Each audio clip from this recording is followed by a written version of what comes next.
Gone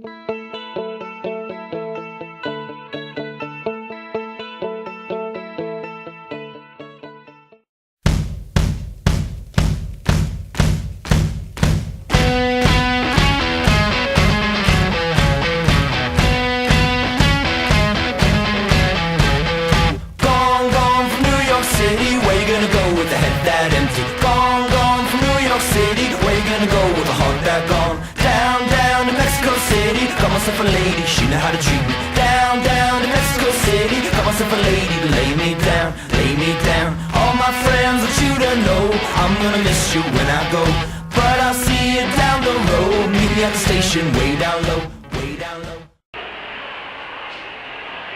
Public policies. Why are they unfair or irrational? I'm Jasper J. Australia, reporting on Bio 400. Why are public policies sometimes unfair or irrational? I could at least cite two reasons.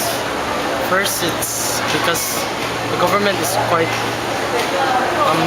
composed of an unfair system that usually gives those with the most power and money the greatest voice in public affairs. And it's also because public policies are being implemented by the government, but the government itself are the one that disobeys the public policies. Public policies.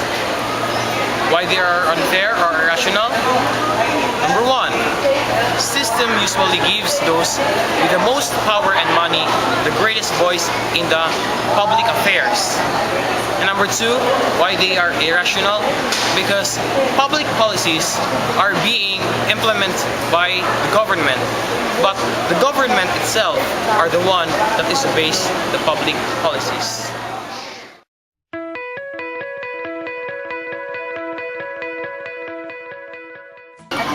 What is an environmental law? An environmental law is a law that concerns about the protection of the environment. Then, who facilitates the environmental law in the Philippines? The DNR, the Department of Environment and Natural Resources.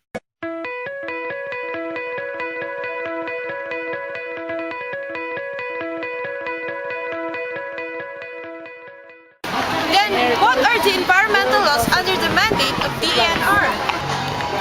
The Mining Act of 1995, the Clean Air Act of 1999, the Ecological Solid Waste Management Act of 2000, the Clean Water Act of 2004, the Toxic Substances and Hazardous Waste Act. Environmental protection has long been institutionalized and entrenched in Philippine institutions and structures. Our country has some of the most progressive and articulate environmental policies among the developing countries in Asia. Are they being implemented? It's for you to decide. There are many laws that our government has issued for our environment. But are these being implemented? I'm at People's Park and we're conducting random interviews. Let's go!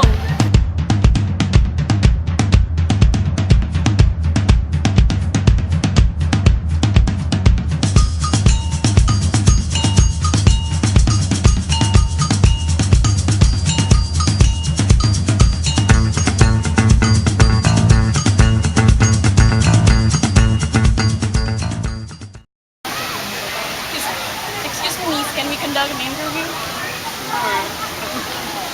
About environmental policies, what can you say? About sa environmental policy, talagang minsan nakakagana na huwag gumawa ng ganito, ganyan. Pero yung ibang policy natin hindi naman nasusunod eh. Actually, may ibang mga tao pa rin na wala pa rin disiplina, hindi pa rin nagagawa yung batas na dapat sundin para sa kakabuti ng ating environment. Parang sa tingin ko, tayo sumusunod pero yung iba hindi. O minsan sa araw na to sumusunod tayo, pero sa susunod naman, kinabukasan, wala na. Hindi tayo, nawawala ulit. Yun ang nakakasama. May mga policy tayo, pero tayo mismo ang hindi marunong sumunod. Okay, cleanliness, in certain areas it's a bit less than Australia, but other areas it's quite nice and clean. The environment, yeah, it's okay, I guess. This is a lovely park here. It's a Yeah, great environment. We don't have anything like this in Australia. Philippines was one of the richest countries in terms of environmental treasures. But because of certain issues like economic downfall, we were forced to export more of this than we should. As the developing countries of the whole world become more affluent, they are adopting many of the wasteful and destructive lifestyle patterns of the richer countries. What will be the effect on air quality, world fossil fuel supply, and global climate if that growth rate continues? What is sustainability? Sustainability is related to the quality of life in a community, whether the economic, social, and environmental systems that make up the community are providing a healthy, productive, meaningful life for all community residents, present and future. Sustainable development stands for meeting the needs of present generation without jeopardizing the ability of future generation to meet their own needs. Diseases associated with affluent lifestyles such as obesity, diabetes, heart attack, depression, and traffic accidents are becoming the leading causes of morbidity and mortality worldwide. Sustainable development will not be brought about by policies only. It must be taken up by society at large as a principle guiding the many choices each citizen makes every day, as well as the big political and economic decisions. Solution to one problem can make another problem worse. Creating an affordable housing is a good thing. But when the housing is built in areas far from workplaces, the result is increased traffic and pollution that comes with it. Piecemeal solutions tend to create opposing groups. How often have you heard of the argument, if environmentalists win, the economy will suffer, and its opposing view, if business has its own way, the environment will be destroyed. Piecemeal solutions tend to focus on short-term benefits without monitoring the long-term results. The pesticides seemed like a good solution to insect pests at the time, but the long-term results were devastating. In recent years, public participation is beginning to be seen as a vital part of addressing environmental problems and bringing about sustainable development. In this context, it is argued that public participation allows governments to adopt policies and enact laws that are relevant to communities and taking into account their needs.